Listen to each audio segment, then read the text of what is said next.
Segundo episódio do Afunda, aqui gravado numas condições um bocadinho diferentes. Peço já desculpa pelo som não ser o melhor, mas eu e o Ricardo olhamos para os assuntos da atualidade, olhamos naturalmente para a polémica que envolve Kawhi Leonard, daquilo que eu e ele achamos que está a acontecer, aquilo que pode vir a acontecer. Fazemos aqui um resumo para quem possa estar um bocadinho mais desligado da história e olhamos também para algumas ramificações históricas da cena do Kawhi com a Aspire e com os Clippers e com Steve Ballmer.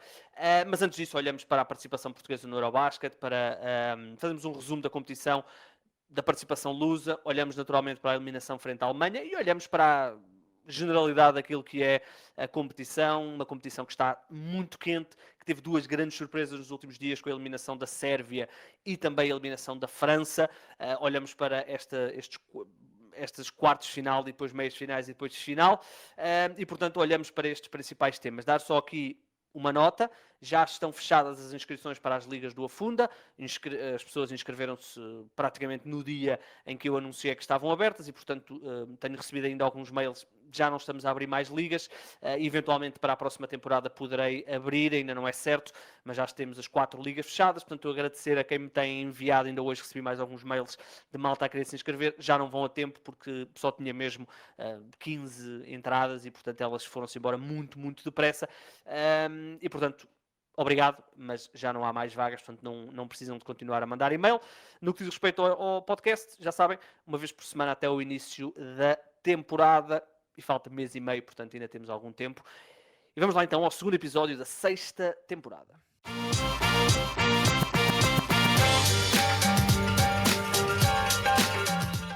Ora, meus amigos, cá estamos nós a falar um bocadinho de basquetebol. Estamos a gravar à segunda, portanto segunda-feira é dia de basquetebol, mas provavelmente vocês só estão a ouvir à terça-feira. Ricardão, como é que estás? Estamos a gravar isto à noite. Epá, eu estou ótimo, eu apareci, ao contrário do Kawhi do nosso grupo, o Francisco Paulo Carvalho, que decidiu fazer um no-show, não é? Não. Eu disse ao Chico, como eu estou a gravar de casa, era mais fácil para mim se fossem só 2 pessoas. E ele está a fazer um live. Está a fazer trabalho de parto? Está a fazer trabalho de parto já ou não? Não. O Sporting está a jogar futsal e eu tenho a ideia que ele está a fazer o live. Portanto, ele está ocupado exatamente nesta altura. Ok. Pensei que tinha ido receber a seleção de basquetebol ao aeroporto. Ou a seleção de Hockey em Patins, não sei. Não, a o de Hockey seleção em do Hockey Patins em foi cá. Patins Foi cá. foi, Exato. até foi perto aqui da zona aqui do 00, foi em Paredes. Mas agora, pelos vistos, começa o europeu feminino. Hum. Esse europeu Mas, feminino. mas olha, mesmo esse europeu, Portugal ganhou o europeu de Hockey em Patins, eu sou a favor que eles apanhem um avião, nem que seja só para Madrid, e depois regressem, só para serem recebidos no aeroporto, meu. Nós vamos ter, eu acho que é já amanhã que vamos lá ter o capitão com a taça. Portanto, se quem gostar, vamos ter aí uma entrevista com. Eu acho que é o capitão, mas não perguntes quem é o capitão, porque eu também não sei. São coisas do Humberto. Capitão é esse que está aí atrás de ti na parede, esse é que é o grande capitão. E é Está aí verdade, atrás. pá, é verdade. Até fui Quem trocar tem... porque não era este quadro que está aqui. Eu pensei, olha, vou meter aqui o Kobe. Tinhas um menino da Trocar. lágrima e foste trocar e meteste o Kobe Não, Bryant. tenho uma espécie de um sunset aqui na. Deve ser uma praia, uma coisa assim qualquer. E então eu troquei pelo Kobe. Quando eras E adolescente, pronto. portanto, meteste o Kobe. Quando recebias miúdas em casa, metias o Sunset, é isso? Não, quando é esse. Espero que não acontece, não é? Mas se fosse esse o caso, eu tenho um relativamente parecido com este, a nível de tamanho, mas com o Eric Clapton. Então eu metia Wonderful Tonight e o Eric Muito bem. Clapton atrás. É impossível resistir. Impossível Por resistir. acaso não gosto dessa música, portanto. Olha, vamos falar de coisas bonitas, pá. Gostaste de Nemias no Isto é Gostar com quem trabalha? Olha, por um lado, eu sabia que era difícil sacarem muitas palavras. Ele é um homem de poucas palavras, não fala muito. Mas eu acho que o facto dele não falar muito e talvez eventualmente até estar um bocadinho nervoso, de estar ali ao pé do Ricardo e daquela produção. Quer dizer, ele agora está habituado a esse tipo de coisas, ou até bem maior do que isso. Mas, na verdade, estar aqui na terra dele, ir a um programa de televisão, com um programa de televisão com mais audiência, estar ali ao pé do Ricardo, que é uma figura obviamente reconhecida, eu acho que ele estava um bocadinho nervoso, e estava um bocadinho resguardado, não estava a falar muito, mas na verdade isso funcionou a favor dele porque ele falou pouco, mas falou sempre com piada, e portanto conseguiu sempre bater bem as bolas que o Ricardo mandava, e foi engraçado, foi engraçado. É engraçado, deve Sim, ser engraçado para o Ricardo também perceber que não é o gajo mais alto da sala, não é? é verdade, é verdade. Aliás, significativamente mais baixo. Ele tem Quase um metro e 50% noventa e mais seis. baixo. Ele tem 1,96 m. Pois é. Mas ainda assim são quase 30 centímetros de atraso. Yeah. 30 não, 20 centímetros. Eu achei que ele depois foi soltando, portanto foi fixe, foi fixe. O... Olha, Imaginavas mas olhando as para... Kardashians, O que o as quê? Kardashians no Val da Amoreira. Era um Eu cenário não giro, não conheço o Val era? da Moreira, mas era muito engraçado. Muito engraçado.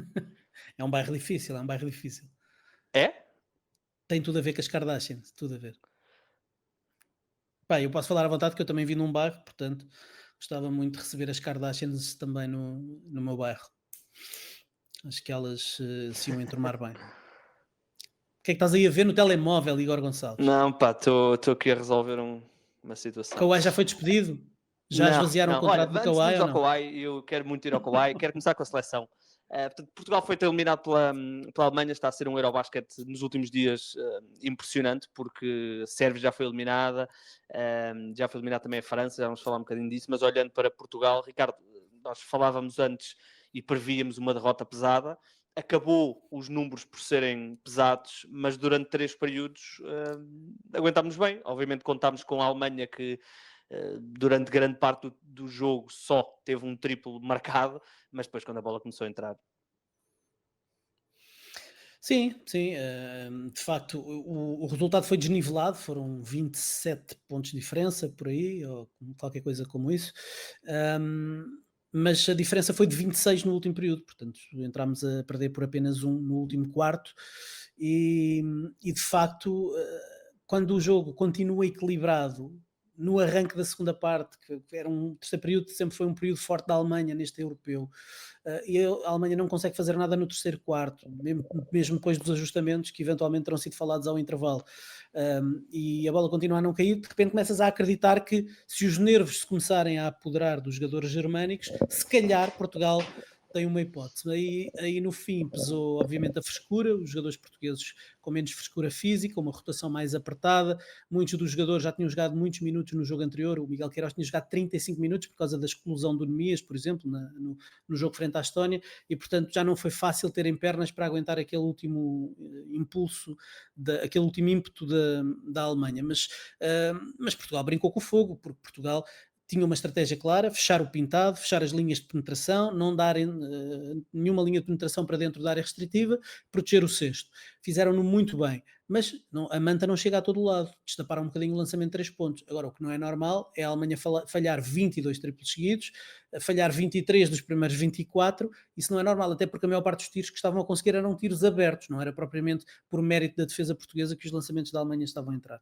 Mas acabou por ser uma vitória natural da Alemanha, mas excelente imagem de Portugal na despedida do europeu. Portugal passou a fase de grupos, por exemplo, a campeã da Europa, Espanha, ainda campeã da Europa, foi eliminada na fase de grupos, e Portugal foi eliminado na mesma fase da Sérvia, que era a grande candidata a vencer o europeu no arranque, da França, que era também uma equipa do segundo tier de candidatos, e portanto Portugal está entre as 16 melhores da Europa. A classificação final já está definida entre o 9 e o 16º, Portugal ficou em 15º, iguala o registro de 1951, está muito longe ainda do nono lugar de 2007, mas é verdade que em 2007 não chegámos sequer à fase a eliminar, só houve quartos de final, mas houve uma segunda fase de grupos e por isso é que nós acabámos por ficar em nono lugar.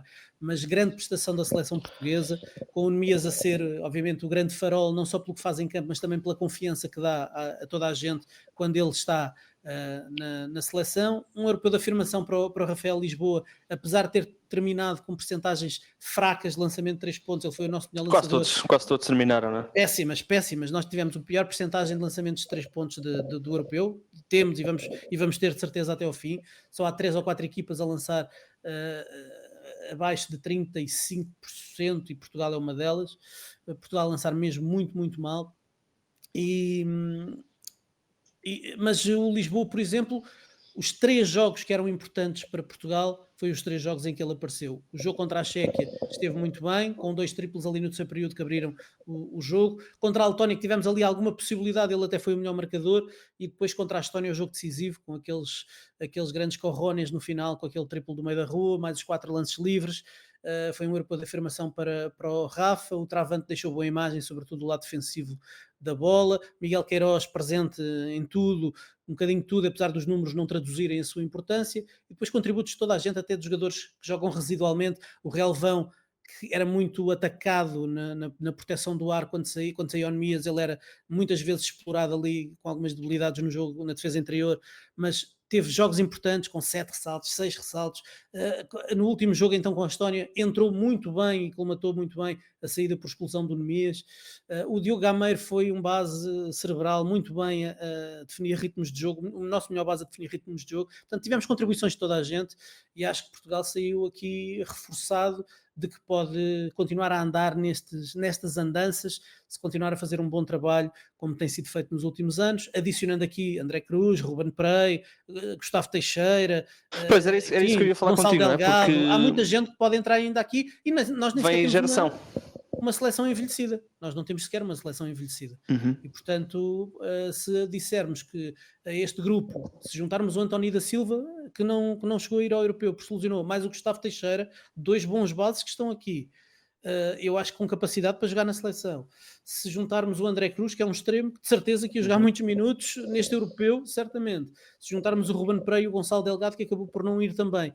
De repente tens uma seleção que pode fazer frente, se calhar, à Letónia e pode ameaçar outras seleções. E mais importante é as segundas linhas, porque É, com uma rotação um bocadinho mais profunda, não é? exatamente, e conseguires minimizar os minutos em que o Nemias, por exemplo, não está em campo, especialmente do lado defensivo. Mas é isso, temos aí uma geração que pode muito bem dar continuidade e parece-me que vamos passar a ser uma seleção com alguma regularidade a estar nos europeus. Os mundiais e Jogos Olímpicos é um bocadinho mais complicado porque há menos vagas, especialmente os Jogos Olímpicos, mas nos europeus acho que faz todo sentido, é muito provável que estejamos, não estou a dizer que vamos já estar no próximo, mas é muito provável que vamos começar a caminhar para estar regularmente e depois a evolução faz participando, não é? Participando nessas provas. Sim, com a expansão do europeu para 24 seleções, acho que também ganhamos mais possibilidades de marcar presença, como aconteceu este ano, e tivemos um grupo até difícil e conseguimos entrar e conseguimos passar à segunda fase. Portanto, eu acredito que Portugal pode andar mais vezes dentro do que propriamente fora do europeu. Uma última nota só, porque não é uma discussão que eu acho que se deva ter nos próximos tempos, mas o Travante Williams já tem 32 anos, se não estou enganado, e portanto deverá estar já nas perspectivas da seleção, começar a perceber o que fazer com a vaga de naturalizado, porque mais cedo ou mais tarde o Travante não vai durar para sempre e, portanto, é possível que se comece já a pensar em alternativas. Obviamente, há jogadores naturalizados que já fizeram parte de outras janelas. Que eu não sei se faz sentido, por exemplo, um Sacha Borovniak, agora que tens o Nemias, talvez não faça muito sentido o naturalizado ser um jogador que vai ser suplente do Nemias, não é? Faz sentido que seja se calhar um exterior, um ball handler, um extremo. Acho que o perfil do Travante é excelente, é um extremo marcador de pontos, mas um jogador coletivo e um grande defensor. Portanto, tivemos um grande defensor de perímetro no Travante. E, portanto, é uma discussão, se calhar, para termos mais lá para a frente, mas que, se calhar, tem que começar já a ser pensada na sede da Federação. Sim, ele fez 32 em final de julho, portanto, acho que ainda tem aqui uma janela, mas faz sentido também começar a olhar, até porque vai chegar a um ponto que esta decisão de quem é que está nessa vaga vai ser muito importante, porque o resto da equipa parece-me que vai ter outras soluções de qualidade, outras soluções de qualidade. Portanto, vamos ver. Olha, olhando para o resto europeu já demos o toque, não é? Já tivemos duas favoritas que foram eliminadas. A Sérvia sofreu muito com a lesão do Bogdanovic. Já tinham perdido, se não estou em erro. Qual é que foi o jogo que eles perderam? Eles perderam com a Turquia, Turquia? Exatamente, já tinham na perdido com a fase de grupos. Turquia. Exatamente, isto já depois da lesão do Bogdanovic.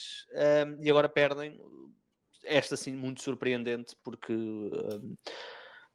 estamos a falar da Finlândia. É verdade que a Finlândia tem sido uma das equipas mais interessantes de acompanhar neste Eurobasket, mas é uma surpresa esta eliminação, Ricardo. E ao mesmo tempo, pois a França, que já tinha perdido o Alex Sarr e que não teve em Rissacher se calhar o marcador de pontos que estavam à espera neste Eurobasket, e isto vamos ver depois como é que transporta depois para a NBA, porque isto é um ano também importante para o Rissacher, mas de repente vemos duas favoritas, duas medalhadas dos Jogos Olímpicos, Sérvia medalha de bronze, França medalha de prata, a caírem cedo, e portanto abre-se aqui as portas a outras seleções. Nós falámos aqui muito da Eslovénia, do Doncic, de só ter Luka Doncic, e é verdade que agora vão ter a Alemanha, mas este tipo de seleções, por exemplo a Grécia com o Giannis, abre-se aqui uma porta, porque agora alguns dos favoritos caíram e portanto acaba por ser mais possível podermos ter uma dessas runs. Sim, é verdade, é verdade. Em relação à Sérvia, devo dizer que fiquei muito, muito desiludido com o Pezic, com o selecionador, porque pareceu que defensivamente não tinha nada montado para proteger o Jokic. Eles perderam porque a Finlândia explorou vezes e vezes e vezes sem conta as dificuldades do Jokic em andar no perímetro. Foi uma seleção muito cínica e que conseguiu entrar na cabeça dos sérvios, e foi vitória totalmente merecida. Aliás, a Finlândia vai agora encontrar-se com a Geórgia, as duas surpresas, se calhar, deste round of 16, e é pena encontrarem-se já neste jogo nos quartos de final, porque se calhar tinham aqui a possibilidade de ir, pelo menos uma delas vai chegar às meias finais. Finlândia ou Geórgia. A Geórgia foi quem eliminou também de forma surpreendente a França, embora seja uma equipa muito, muito interessante, com alguns jogadores de grande qualidade. O Tornik Shengelia, tem o Sandro Mamukelashvili, e é uma equipa com muitos atiradores, e quando está em dia assim, ao nível do lançamento de 3 pontos, pode bater qualquer equipa. Eles são muito duros, são muito grandes, são muito físicos e lançam bem 3 pontos, gostam de correr. É uma equipa muito, muito bem treinada, e portanto a Geórgia, se chegasse às meias finais, não surpreendia ninguém. Agora, entre Geórgia e Finlândia, é virar uma moeda, porque são duas equipas que de facto qualquer uma delas tem argumentos para seguir em frente. A Itália ficou pelo caminho às mãos de Luka Doncic, não vou dizer da Eslovénia, porque a Eslovénia é Luka Doncic e mais 4, tem sido one man show autenticamente. Vamos ver se agora o one man show contra a máquina trituradora da Alemanha se consegue ter o mesmo efeito. A verdade é que a Alemanha tem jogadores grandes como o Isaac Bonga e como Franz Wagner para atirar ao Luka. Obviamente ninguém consegue parar o Luka, mas a Alemanha ofensivamente parece-me uma equipa muito difícil de parar para esta Eslovénia. Do outro lado do bracket, a Turquia apanha a Desculpa, Polónia. deixa-me Diz, só dizer isto. A Alemanha teve aquela questão do treinador, não é? é verdade. E de repente sai a notícia que o treinador vai. Portanto, isto para quem não sabe, ele teve um problema de saúde. Não Ele esteve com a apanhou seleção. uma infecção antes nos jogos de preparação. Exatamente. Foi Ele anunciado até 2 ou 3 esteve, dias antes ele até esteve ele na foi, Finlândia, esteve não foi? internado. Ele esteve Uhum, internado, foi internado de urgência, esteve internado, não esteve na fase de grupos. Inicialmente dizia-se que era só o primeiro jogo, depois estendeu-se para a fase de grupos. uhum. Voltou contra Portugal, esteve a dar uns treinos e voltou, mas já veio o anúncio de que ele vai ficar de fora Vai, até ao final do Eurobasket. sim, mas vai continuar com a equipa, mas vai ser o adjunto que Exatamente, vai exatamente. orientar. Portanto, a Alemanha também tem isso. Mas olhando depois para. Ia dizer qualquer coisa e já me perdi. Mas olhando para a parte de cima, olhamos aqui para Grécia, Lituânia, Turquia, Polónia, e de repente olhamos e a Turquia, que o Chico estava tão apaixonado e nós desvalorizámos um bocadinho, e eu agora olho para o caminho e a Turquia tem aqui uma grande possibilidade de estar no final do Eurobasket. Sim, tem uma grande possibilidade, tem jogadores de elite nas várias posições. Tem o Shane Larkin, que ainda não fez um grande jogo, É mas já verdade. teve momentos. Ele partiu Portugal logo no primeiro período, começa com o bloqueio direto do Shane Larkin a matar completamente Portugal e abriu-se ali uma vantagem e nunca mais as coisas voltaram atrás, apesar de a imagem que ficou desse jogo foi a fisicalidade dos turcos no jogo interior, mas a verdade é que abriu com um clínico de bloqueio direto do Shane Larkin. Depois tem os extremos, começar pelo Shady Osman, mas com outra gente de qualidade ali, e depois a força interior do Şengün, quando às vezes é Şengün e Yurtseven em simultâneo, outras vezes é o Adam Bona que anda lá, eles do jogo Uhum. interior são fortíssimos E e é depois, e uma depois são equipa que... muito. Têm muita variabilidade, ou seja, tanto Sim, podem. sim. Quando estão com Şengün e E Bonga, atiradores, e Bona, aliás, tu nunca sabes se eles vão fazer o pick and roll para pick and pop, pick and roll, short roll, portanto há muita variabilidade naquela equipa da Turquia, é muito difícil defender. é verdade, é verdade. É uma equipa muito complicada que me parece mentalmente bastante mais estabilizada do que em grandes provas anteriores, e isso talvez seja a grande diferença. É uma seleção em que o Shane Larkin aceita o seu papel, toda a gente sabe que ali o rei, o gorilão da bola azul é o Şengün, e há ali uma hierarquia bem definida e as coisas funcionam. Eu até acho que o selecionador, o Ergin Ataman, que é meio louco, como nós vemos tantas vezes na Euroliga, diz assim umas tiradas completamente lunáticas. Ele até podia ser um elemento desestabilizador. Aliás, ele durante o europeu pôs-se a falar da NBA e a dizer dê-me o Şengün para o Panathinaikos e eu ganho qualquer equipa da NBA. Ele é completamente louco, mas com isso já ganhou várias Euroligas, duas pelo Anadolu Efes e uma pelo Panathinaikos há 2 anos, e de facto é mais um treinador que vem ajudar, porque é um dos treinadores de topo da Europa. A Turquia está definitivamente lançada. Agora, o outro jogo desse lado do bracket, o Lituânia-Grécia, põe frente a frente talvez as duas equipas mais bem treinadas, pelo menos do que tenho visto deste europeu. A Lituânia, um clínico autêntico, o selecionador não tem problemas em colocar o Valanciunas, que é o jogador mais credenciado, no banco de suplentes quando é necessário, inclusivamente a fechar partidas. Eles perderam por lesão, por uma lesão grave, o base Rokas Jokubaitis, base do Bayern Munique, vai falhar 6 Exatamente. meses agora, e mesmo assim continuam a ganhar. É uma equipa, de facto, ganharam a Letónia a jogar em Riga, na Letónia, com 11 mil adeptos a apoiar a Letónia, e eles conseguiram ganhar, e portanto eu acho que é uma equipa muito perigosa, mas esta Grécia é a melhor Grécia, se calhar, que o Yanis teve em termos de sistema, não em termos de nomes dos Sistema. jogadores, mas de sistema. Nos últimos anos a Grécia levou sempre o jogador naturalizado, era o base, o Thomas Walkup, que é um Exatamente. excelente defensor, mas é um péssimo lançador. Para este europeu levaram o Tyler Dorsey, que é um grande lançador, ele está a lançar 45% de 3 pontos. Depois tens o Papa Nicolau, tens o Slucas, que também está a lançar, julgo, acima de 40%. Tens vários atiradores à volta do Yanis e é assim que funciona. Neste último jogo, o Spanulis, também ele um gênio, pelo que foi como jogador, também um selecionador, o Spanulis já meteu o Yanis a jogar a 5, como interior único. E eu acho que esta melhor versão da Grécia está a ser desbloqueada, e vamos ver se a Grécia, se passar a Lituânia, se não pode fazer a vida negra à Turquia também. Portanto, eu acho que a Grécia pode ser aqui um dark horse, que não é assim tão dark, porque no início do europeu apontávamos também na segunda linha de favoritos, mas daqui para a frente vai ser uma maravilha. Os jogos devem ser todos incríveis. Sim, já tem sido, Ricardo. Esta fase É verdade, é eliminar verdade, é verdade, é verdade. vimos, por exemplo, a Eslovénia, que parecia que tinha o jogo decidido, e de repente a Itália quase que vai buscar o jogo. A Sérvia e Finlândia foi. Turquia quase que deixou a Suécia ir buscar o jogo. Exatamente. Mesmo o próprio Grécia e Israel foi um jogaço. O único que eu não vi foi o Letónia-Lituânia, portanto não sei se foi um jogaço, mas esta fase eliminar, como já se previa, aliás, a própria fase de grupos tem sido muito boa. É verdade, um excelente europeu. Pena É não excelente estarem europeu. aqui os Wembys e outros que podiam dar ainda mais brilho a este Uhum. europeu, mas está a ser um grande, grande Eurobasket. É. Olha, portanto, eu acho que é amanhã, não é? Amanhã, exato. Hoje foi pausa e amanhã, hoje, segunda-feira, amanhã, terça-feira, temos 2 jogos, os jogos da parte de cima, portanto, Turquia, Polónia e Grécia, Lituânia, e depois na quarta Alemanha, Eslovénia e Finlândia, Geórgia. Portanto, aí muita coisa para vermos. O europeu vai até ao fim de semana, portanto ainda temos alguns dias de basquetebol. Olha, Ricardo, vamos saltar agora para o outro lado do Atlântico, porque naquela silly season, naquela soft season, tivemos uma situação que pode ser problemática, aliás, que é problemática e que certamente vai fazer correr alguma tinta, até porque vem aí, acho que é na quarta-feira que há a reunião de governadores, portanto isso vai ser um tema abordado lá dentro e depois na conferência de imprensa pós reunião de governadores.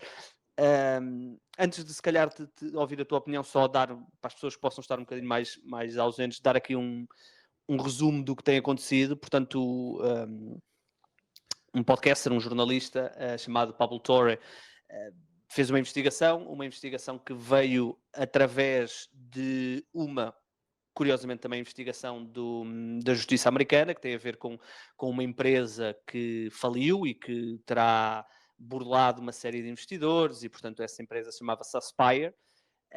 E no meio dessa investigação que está a ser feita, eles chamam-lhe o Chapter 11, portanto a bancarrota, apareceram alguns documentos que ligavam essa empresa à Kawhi Leonard. Essa parte não é surpreendente, porque a Aspire é uma das principais patrocinadoras dos Clippers, estavam nas camisolas dos Clippers e tinham um acordo muito grande de patrocínio com os Clippers. Portanto, eles terem um acordo paralelo com o Kawhi Leonard não é ilegal nem é chocante. O chocante veio pelos valores.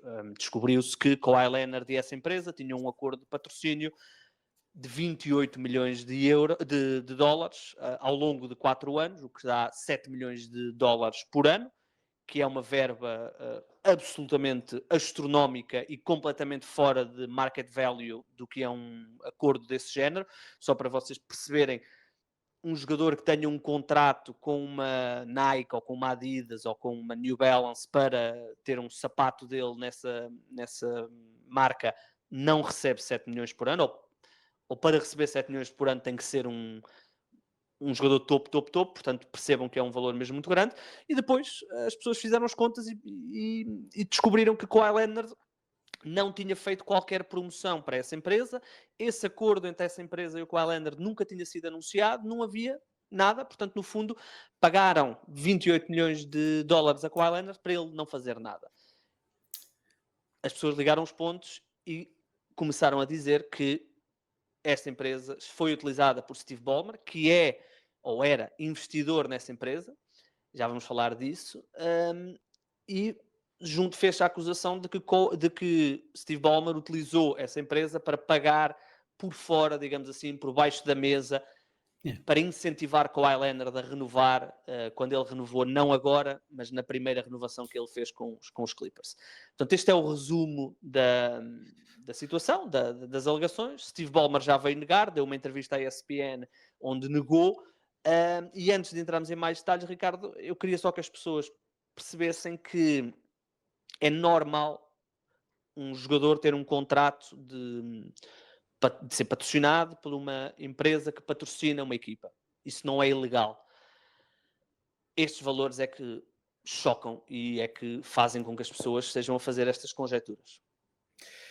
Olha, entretanto, eu não sei se tu entretanto apanhaste isso ou não, o Pablo Torre também já confirmou, porque o John Karalis, que é um dos beat reporters dos Boston Celtics, que nós estamos habituados a dar notícias do Nemias, entretanto, depois desse primeiro podcast e dessa investigação do Pablo Torre, veio acrescentar que havia outro pagamento de mais 20 milhões e, portanto, que a soma seriam 48 milhões. O Pablo Torre diz que confirmou junto das suas fontes e confirma que, de facto, o valor não são só os 28 milhões, são 48 milhões. Eu ia guardar isso mais para a frente.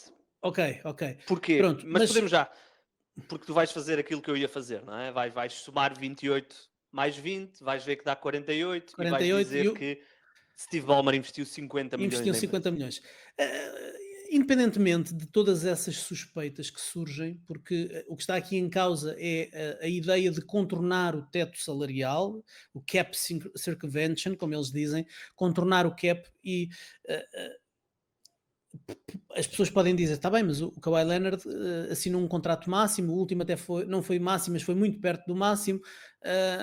Se fosse uma coisa assim, assinar por 10 milhões por ano, seria levantar-se mais suspeitas. Que Portanto, ele foi o que assinou fez um Joe Smith. contrato máximo, foi o Joe Smith fez em 1999, só que há uma grande diferença entre o caso do Joe Smith em 1999, os Minnesota Timberwolves, e este. É que em 99 havia um documento escrito e assinado que dizia que o Joe Smith ia receber um valor para. Sim. Deixa-me só, porque muitas pessoas Sim, perguntaram-me, e eu expliquei isto muitas vezes por mensagem, se puder explicar aqui é mais rápido. Joe Smith era um jogador normal na NBA, foi a uma free agency e de repente assinou com os Timberwolves. E na altura ele era um jogador que estava avaliado em X e ele assinou por 1/3 de X. As pessoas ficaram na dúvida da situação. Passado alguns meses, ele tinha 2 empresários. Esses 2 empresários processaram-se um ao outro e no meio desse julgamento ou dessa situação entre esses 2 empresários aparece o tal naquilo que ele documento. chamou de Discovery, um documento assinado pelos Timberwolves, assinado por Glenn Taylor e por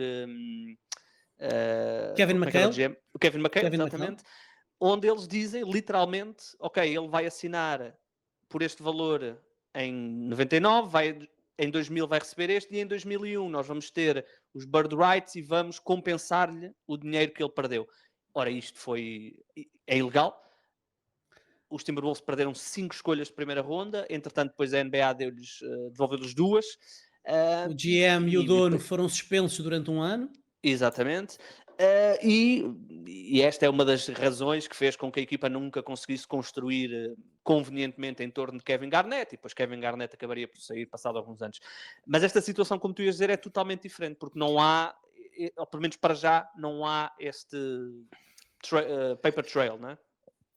Não há a smoking gun, as provas não existem, portanto, esta investigação foi disputada por alguém que falou com o Pablo Torre. Depois desta investigação, ele falou com várias pessoas dessa empresa Aspiration e houve 7 fontes diferentes que disseram a mesma coisa, que isto era uma manobra para contornar o teto salarial e, portanto, que o Steve Ballmer investiu 50 milhões de dólares nesta empresa e esta empresa depois pagou 28 milhões ao Kawhi e os tais 20 milhões que chegavam por outras vias e que davam os tais 48 milhões.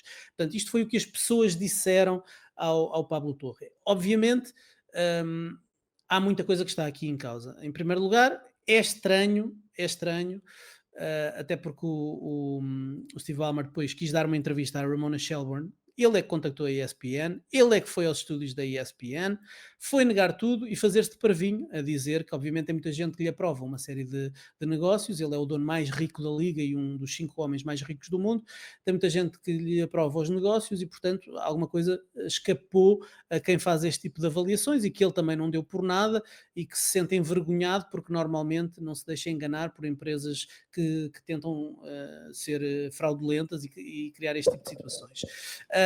Agora, há aqui uma série de questões que estão por responder. Ele decidiu investir 50 milhões, há muita gente que está a perguntar, então, mas porquê é que ele investe assim 50 milhões? Bom, na verdade, 50 milhões para ele é um valor muito, muito pequeno, e o Mark Cuban deu uma entrevista ao Pablo Torre em que disse que o Pablo Torre para o Mark Cuban está mais perto do que o Mark Cuban para o Steve Ballmer. Portanto, Sim. 50 E há milhões outra não coisa, é nada para o Ricardo. Steve Ballmer. E porquê é que são os 50 milhões? E ele fez questão de referir isto várias vezes na entrevista com o Ramon Shelburne, porque 50 milhões só lhe dá, entre aspas, 3% daquela empresa. Aquela empresa chegou a estar avaliada em 2,3 mil milhões de dólares. Portanto, quando nós falamos aqui de Steve Ballmer ter sido enganado, Leonardo DiCaprio era um investidor nessa empresa, Meta era uma investidora dessa empresa, aliás, era a principal investidora dessa empresa, o Robert Downey Jr. era também ou seja, houve uma série de pessoas... O Drake também estava o Drake envolvido. também, houve uma série de pessoas que foram enganadas, tanto é que o dono dessa empresa foi detido e foi condenado agora a 300 e tal milhões de 230 e tal milhões, sim. Qualquer coisa assim do género. Uma exorbitância. Sim, e depois há outra coisa. O porquê desses 3%? Porque a NBA permite que, e isto é... quem já ouve o podcast há muito tempo sabe que eu sou um bocadinho... enervo-me quando acontecem estas coisas, porque eu não quero que a NBA... não quero que exista uma futebolização da NBA. Eu já disse várias vezes que acho que o sistema do futebol está partido e, portanto, permite que os jogadores não apareçam para...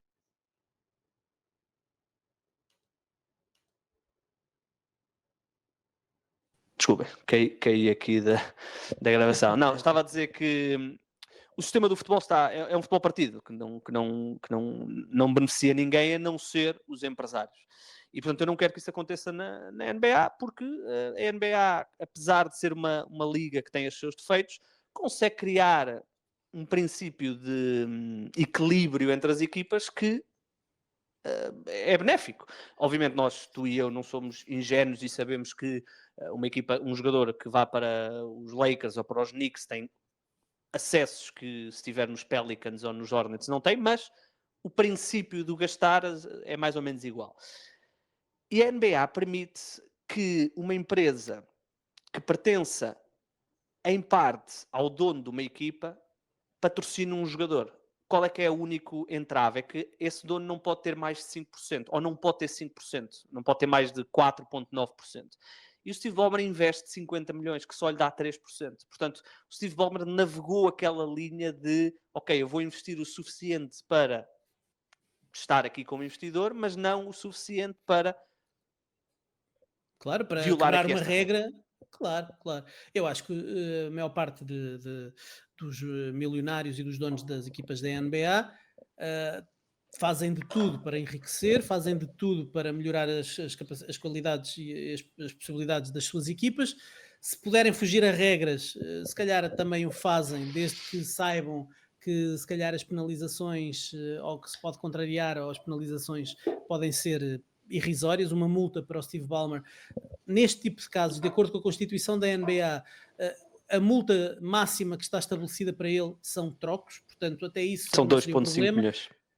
A questão é que se vier a provar que isto foi de facto uma forma de contornar o cap e pagar por fora ao Kawhi Leonard um valor superior ao contrato que lhe deram, apesar de ser um contrato máximo na altura, em 2019, isto é uma quebra das regras da NBA e Sim, isto implicará, e há outra coisa, Ricardo. penalizações, provavelmente até a terminação do contrato do Kawhi Leonard, retirada de escolhas de draft, enfim, há muitas coisas que podem acontecer. Oh, Mas há Ricardo, aqui se uma eles questão. Há aqui uma tirarem o questão. contrato do Kawhi, Eles não não sei ficam a se é uma perder. penalização. Epá, é porque eles vão ficar sem contrato do Kawhi daqui a um ano e vão ter o que é para a mesma. Portanto, Sim. enfim, desportivamente este Não, mas ano ficarão penalizados. Agora, deixa-me só dizer isto, que força. há uma grande diferença em relação a Joe Smith. É que até o momento não há nenhum documento que prove absolutamente nada. E, portanto, o Steve Ballmer negar, dizer que não teve conhecimento, que apresentou o Kawhi à empresa e que isso é o normal. Ainda hoje eu ouvi o John Hollinger a dizer, quando estava em Memphis, no front office dos Memphis Grizzlies, a FedEx que patrocinava os Memphis Grizzlies, aquilo era o FedEx Forum, o pavilhão, a maior parte dos jogadores fazia ações para a FedEx e eram pagos por isso, mas tinham que as fazer, Agora, o que é estranho aqui é o Kawhi receber seja o que for, neste caso muitos milhões, e não ter que fazer nada, nem sequer dar um retweet a nada da Nunca foi marca anunciado. Aspiration. Nunca foi anunciado. Nem sequer foi anunciado. E mais uma coisa, e esta é a minha única questão. Tenho duas questões para ti. Primeiro, eu percebo qual é que, se isto foi uma grande manobra, eu percebo a ideia dos Clippers, embora estejam a pôr a jeito para levar aqui uma grande martelada, percebo a ideia do Kawhi, até porque o Kawhi tem um tio que é um intrujão e que já tentou sacar dinheiro aos Raptors. Sim, eu ia falar disso. Eu ia falar e aos disso. Clippers. Agora, há uma coisa que eu não percebo, Igor, que é o que é que a Aspiration ganha com isto? A Aspiration o que é que ganha em dar 28 milhões para não receber absolutamente nada em troca? Nem um retweet de uma porcaria de um tweet. São essas as duas. Para mim há duas questões que podem levar a que, mesmo sem smoking gun, hajam penalizações. Eu já vou explicar porque é que eu estou a dizer isto. As duas questões é o valor, este valor de 7 milhões de dólares para o que quer que seja a nível publicitário, já é um valor ultra, já estamos a falar de valores de LeBron James para cima, de Tiger Woods para cima. Kawhi Leonard não é esse tipo de atleta. E não fazia nada em troca. E depois é isso. É não ter havido sequer um anúncio. Portanto, essas são as duas questões. E porquê é que eu digo que isto pode levar a penalizações? Obviamente, tu e eu ouvimos muitas das mesmas pessoas e o Zach Lowe foi ler o CBA e leu a parte do Cap Circumvention.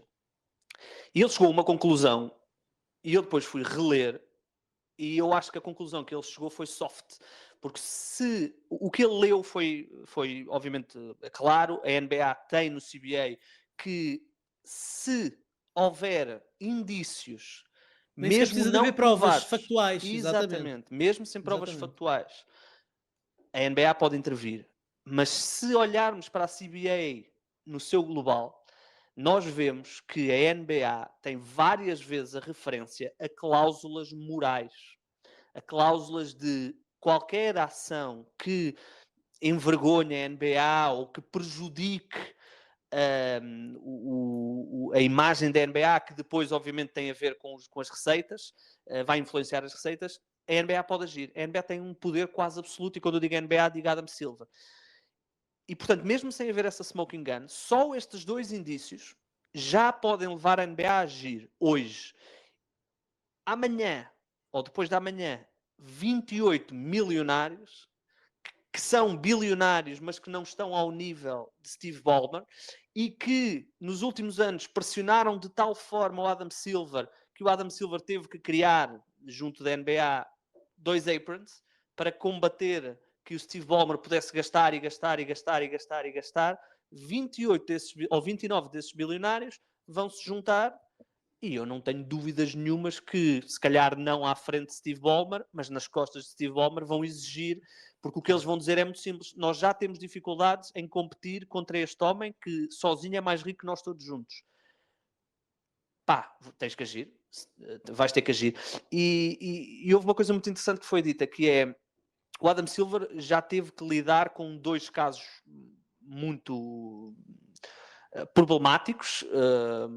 O Robert Sarver mais recente, e logo quando ele estava há meio ano no cargo com o estava a faltar o nome agora, Ricardo. O Donald Sterling. Só que essas 2 pessoas eram 2 pessoas que a generalidade da NBA não gostava. Toda a gente gosta do Steve Ballmer. Portanto, agora é que ele vai ser mandar testado. embora o Sterling, não é? Era muito fácil mandar embora o Sterling. Portanto, eu acho que não será, a não ser que apareça a tal smoking gun, onde eles têm mesmo um documento a dizer: ok, olha, paguem aqui ao Kawhi estes 50 milhões que eu vos dei. A não ser que apareça isso, eu acho que não vamos ter nada de chocante de algumas coisas que eu li, de 5 escolhas de primeira ronda. Isso não vai acontecer. Acho que vão haver penalizações, vai haver uma investigação. A NBA já anunciou a investigação com a mesma firma de advogados que investigou o Donald Sterling e o Robert Sarver. Portanto, eles vão investigar isto. E depois é aquilo que o Ricardo já fez referência e que eu queria falar um bocadinho, que é este mistério todo que há em torno do Kawhi Leonard. Porque é engraçado que o Kawhi, sendo um jogador tão low profile, desde os tempos dos Spurs, está Ricardo, sempre em salganhadas. Está sempre em salganhadas. Está sempre em salganhadas. O Kawhi Leonardo está sempre em salganhadas. Foi com ele que começou o load management. Agora temos o Mas já antes do load management, o Cap Circumvention. Estamos só a aprender expressões novas graças ao Kawhi Leonard. Portanto, obrigado, Kawhi, porque estamos a enriquecer o vocabulário à tua custa. Aliás, há mais 2 palavras, não que sejam novas e que eu tenha aprendido, mas que entraram no léxico dos últimos dias de quem acompanha a NBA e que saíram dessa entrevista do Steve Ballmer a Ramona, que não sabia de nada. Ele diz que só apresentou o Kawhi, que isso é legal e é legítimo, e é verdade que é, e que pode ter sido enganado, e que se foi enganado, isso será uma grande vergonha para ele enquanto homem de negócios. Mas ele usa a expressão que as acusações ou a suspeita é probably false. Não é provavelmente falsa, é demonstravelmente falsa, é provável. Ele consegue provar que são falsas. E se ele diz que consegue provar, é porque ele tem alguma coisa que prova outra coisa, Ricardo, que não há absolutamente nada. Agora, e é por a isso NBA que vai querer ver o que é que ele tem que prova que não há nada. E há outra coisa, Ricardo, e atenção, nós não sabemos se houve aqui irregularidades ou não. Obviamente que a situação é estranha, mas eu acho que o Steve Ballmer não ia a essa entrevista, ainda por cima dada por ele próprio, se ele não tivesse 200% de certeza que não há smoking gun. Portanto, eu acho que quando ele dá porque estas declarações que ele dá, onde ele diz que consegue provar que estas acusações são falsas, e é engraçado porque o ónus da prova não está nele, está na NBA. A NBA é que tem que provar que houve alguma coisa errada, não é ele que tem que provar que não houve alguma coisa errada. Mas ele, quando dá esta entrevista e dá estas declarações tão fortes, eu acho que ele sabe duas coisas. Ou uma de duas coisas é, primeiro, que ele não fez nada de errado, e é possível, e é totalmente possível. A segunda é que, se eu fizer alguma coisa de errado, não há como Não há provar. nada que o prove, não há nada que o prove. Exatamente. Claro, imagina que existiu uma negociação falada, verbal, que diz: olha, tu assinas connosco, ficas por cá, nós damos-te o contrato máximo, e ele até diz: epá, mas eu quero o contrato máximo, mas eu quero ir para o outro lado. Não, mas nós queremos que tu fiques cá, queremos esticar ao máximo aqui a janela de títulos, para além deste valor do contrato máximo que te podemos dar, ainda te damos mais um X por fora, através de uma empresa que eu invisto, depois a empresa paga-te para um patrocínio, porque se calhar é isso que se faz com dezenas e dezenas de jogadores da NBA em negócios mais pequenos. E se calhar isto aconteceu. Obviamente, isto podem ter sido coisas faladas verbalmente, onde nada está escrito, onde os eventuais alegados prevaricadores sabem o que é que se passou, mas se não tiveres uma prova Ricardo, mas é factual que o por demonstre, isso que a CBA da NBA colocou o palavreado de mesmo com provas não indícios, factuais. sim, falar de indícios, mas a questão é, Percebes? agora eu ponho no papel do advogado do diabo. Imagina que as 7 pessoas, porque não foi só uma fonte, foram 7 pessoas, ex-funcionários da empresa, da Aspiration, que disseram a Pablo Torre que sabiam, porque se falava na empresa, que aquilo era para contornar o cap da NBA e para dar mais dinheiro ao Kawhi.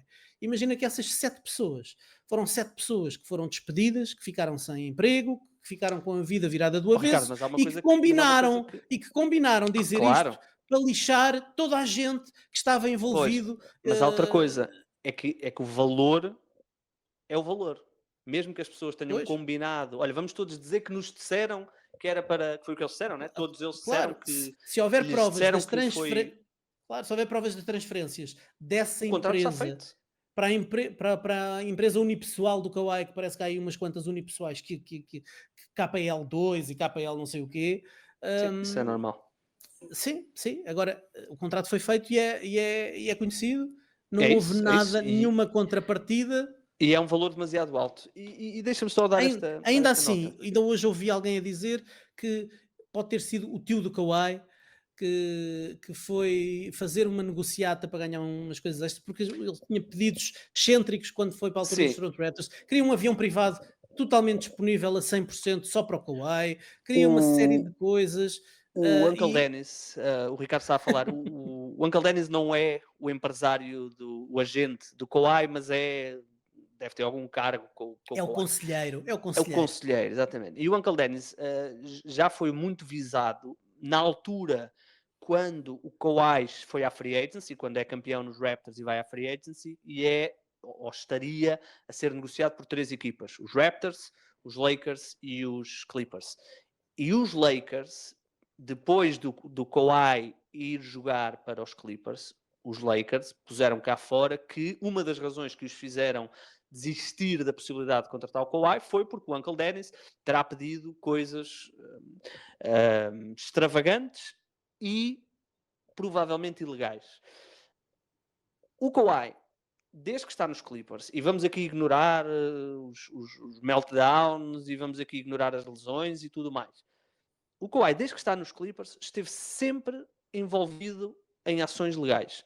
Foi, mais recentemente, um treinador, um personal trainer dele, que processou os Clippers e o Lawrence Frank porque alegou que fez parte de uma Do tampering, negociata de um não é? tampering para levar o Kawhi. Já tinha havido uma outra pessoa que também tinha processado os Clippers e na altura o Jerry West, quando o Jerry West era de GM dos Clippers, que também processou os Clippers, porque disse que sim, houve tampering e não me pagaram aquilo que disseram que me iam pagar. Também houve aquele telefonema que foi depois divulgado do Jerry West com o Uncle Dennis, com o Jerry West a dizer coisas como obrigado por teres facilitado a situação, eu quero te levar a jantar para te agradecer e para falarmos sobre o nosso futuro. Portanto, houve uma série de situações que envolveram o Kawhi e as pessoas que estão à volta do Kawhi. Mas há outra coisa que eu queria que as pessoas se lembrassem, que é o seguinte. Quando o James Harden deu aquela declaração a dizer que o Daryl Morey é um mentiroso e eu nunca mais vou jogar nos 76ers ou nunca mais vou jogar numa equipa dirigida por ele, e todos nós sabemos porque é que ele disse isso, mas ninguém pôde dizer à boca toda, o James Harden não o pôde dizer, o Daryl Morey não o pôde dizer. Se nós nos recordarmos, o James Harden renova por menos com os 76ers, na altura assina um contrato de 1+1, para depois, quando os 76ers tivessem os seus bird rights, lhe poderem dar o max. Só que depois os 76ers não lhe deram o max e é por isso que ele se chama o Daryl Morey mentiroso. Isto é cap circumvention. Isto é ilegal. Portanto, quando o Ricardo há bocadinho dizia que as negociatas acontecem, se calhar, mais regularmente do que nós gostaríamos, é totalmente verdade. Nós não somos ingênuos nisso, não é? Nós, quando vemos que as empresas que patrocinam os pavilhões das equipas depois patrocinam os jogadores, nós sabemos como é que esse patrocínio aconteceu, não é? Portanto, Mas não há nada errado nisso. Não há nada errado não há nada nisso, errado, não é? exatamente. Acaba por ser normal, até a maior parte desses contratos são contratos que estão ligados à permanência dos jogadores nessas equipas. Este próprio contrato era de 4 anos, mas tinha uma cláusula de out para ser terminado se o Kawhi fosse trocado ou se saísse para outra equipa durante esses 4 anos. Claro, claro, que é o que faz Portanto, isso sentido. acaba por ser natural, se estão a patrocinar a equipa, terem o jogador a estrela ou alguns dos jogadores dessa equipa usá-los a bem da marca, parece-me uma estratégia perfeitamente normal dessas empresas e dessas marcas. O que não é normal é depois não usarem, não é? Não usarem o jogador em nenhuma campanha, né? Ele anunciar. Isso Portanto, é que vamos é ver. isso é se calhar gostam de perder dinheiro, gostam de atirar dinheiro. Sim, houve. Tanto Ele atiraram que foram andava. à falência, não é? Foram. Eles, para quem não conhece, eu também não conhecia, já tinha ouvido falar, mas não sabia ao certo o que é que eles faziam. O business model da coisa era, eles plantavam árvores, portanto, uma empresa investia neles e eles plantavam árvores suficientes para balançar a poluição que essa empresa fazia. Portanto, era este o modelo. Dito assim, eu se calhar não investia 10 euros, houve quem investisse 2,3 mil milhões, portanto a vida é mesmo assim, não é? 10 euros para mim e 50 milhões para o Steve Ballmer devem estar mais ou menos equivalentes. E pronto, Ricardo, estás à espera de alguma coisa chocante disto? Ou... Olha, na altura, em 1999, parece que, já não me lembro, apesar de já acompanhar a NBA nessa altura, já tinha 20 anos, vê lá, tu em 99. Já eras nascido tu em 99 ou não?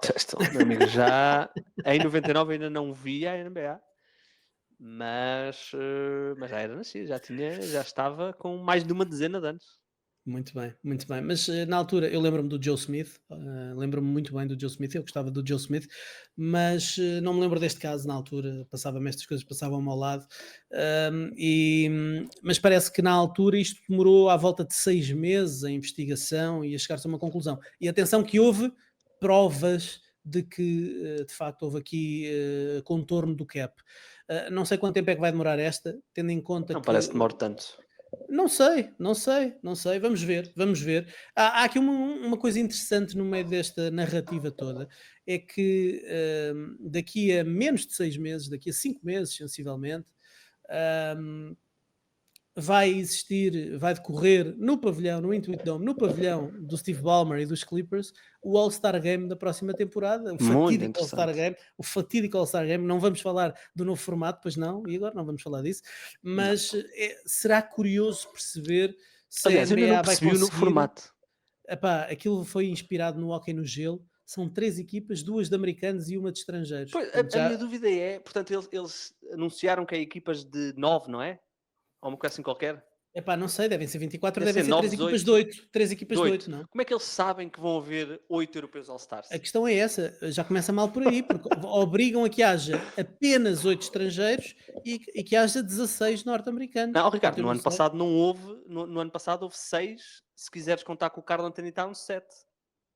Não americanos. Não americanos. Pois, Portanto, vamos ter. Eu acho que vamos ter Nemias no All-Star vamos Game. ter Vai ter que ir lá, Mias. Vamos ter vai ter Mias. vai ter que preencher a cota. Agora, eu não sei se a NBA vai resolver isto rapidamente, mas se resolver isto antes do All-Star, com uma punição para os Clippers, ele vai ser recuperando aqui uma expressão muitas vezes usada no futebol, o salão de festas, não é? Vai andar tudo ali a gozar com ele, depois e a dançar na cara dele e provavelmente com alguma penalização grave. Não sei o que é que vai sair daqui. Sim. Não faço ideia se houve aqui ou não alguma ilegalidade, mas que cheira mal, cheira. Esta é a melhor forma de descrever. Não sabemos se há ilegalidade, mas que cheira mal, cheira muito mal. Olha, vamos embora. Já tocámos em tudo o que queríamos tocar. Deixamos Mais a alguma coisa? discussão Não. dos rosters Ok. do All-Star para o próximo episódio. Para o Chico. O Chico faz um episódio sozinho só a falar do All-Star. Só falar dos All-Stars. Eu olho para o Eurobasket e vejo ali muitos possíveis All-Stars. Se são 8 ou não, já teria que fazer. Se a gente pensar assim muito rapidamente, o Embi, Luca, Shea, Jokic, Jokic, Luca, Giannis, Giannis, ah, Lauri Ben Simmons, Markkanen. australiano Ben Oh, Simmons. já tem equipa. Ao que parece Recusou os Knicks. rejeitou, mas Recusou os rejeitou os Knicks, meu. Knicks. Estava a pensar, Recusou os Knicks. mais. Não, o Joel Embiid agora é. Quem é que temos aí mais? Mais alguém? Rudy Gobert, Ah, pode ser também. pode ser o que tu quiseres. Pode ser o que Karl tu Anthony quiseres. Towns. Já temos 8. Levas o Dylan Pronto. Brooks se for preciso.